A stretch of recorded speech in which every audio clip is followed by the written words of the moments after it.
Managing expectations from the start is super important. I like to do that when I get off the roof. I like to do that right after I get the agreement signed. I like to do that right after the adjustment. Through every single time throughout the process, I'm constantly reminding them that look, I'm your advocate because this is something that you could completely do yourself. And you're going to see throughout this process what would probably happen if you were by yourself. So, right after I get the agreement signed, I'm saying, look, don't be alarmed if after the adjustment it comes back as a full denial or a partial approval. That's why I'm here. That's just the start of my job. So make sure that you send those estimates over to me. I'm saying the same thing after the adjustment.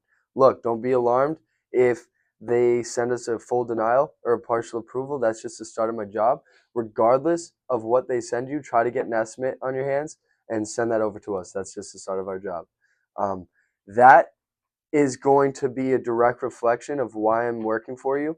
Because if you weren't working with me, you wouldn't know how to fight those denials.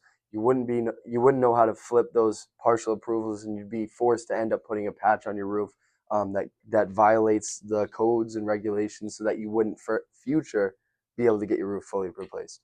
Um, so managing those expectations ensures that they send you the paperwork, or at least gives you your best shot at making sure that they don't ghost you, because that's something that I didn't do when I first started here. I would tell them that, look, I think we're going to get this I'm going to get this paid for and replaced, and then after the adjustment they get a letter in the mail and it says full denial, and they think that you don't know what you're talking about, and then they just stop reaching out to you. You either get super busy with other work that you might wait for a call, or when you do reach out to them, they're not answering your call anymore, and now you go to their house and they're just said, hey, we're done. We didn't get it approved. So making sure that you manage those expectations is going to set you up for success, so that never happens.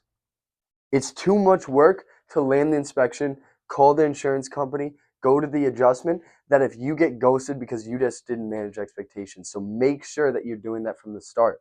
Look, don't be alarmed if you get a full denial or a partial approval, because that happens almost every single time. The insurance doesn't want to pay you out. But that's why you were the trained professional that's going to work on your behalf to get this thing flipped to a full approval. I'm the best at what I do. I have a 90% success rate at getting these types of claims flipped to full approvals. And ultimately, it's a complete waste of my time if I'm not successful at doing that, because then I don't get paid. Um, and then on the flip side, when you do get a full approval right off rip, you look like a superstar, and they're going to start telling all your friends that you are the best at what you do, and that you just are who you say you are. Managing expectations are how we're going to guarantee that customers are satisfied, and they're going to be super impressed with you when you're able to flip those denials, when you're able to flip those partial approvals, or when you're able to get those full approvals right off rip. So do your best job at managing expectations. If you haven't done this before and this is for your first time around, make sure you're telling them that they're going to most likely get a full denial or a partial approval off rip. Do not be alarmed. That's why you're working with me. Um, just know that. Don't. A lot of people work from experience, and I'm trying to save you a lot of jobs that I lost because I didn't do that. So make sure you're doing that.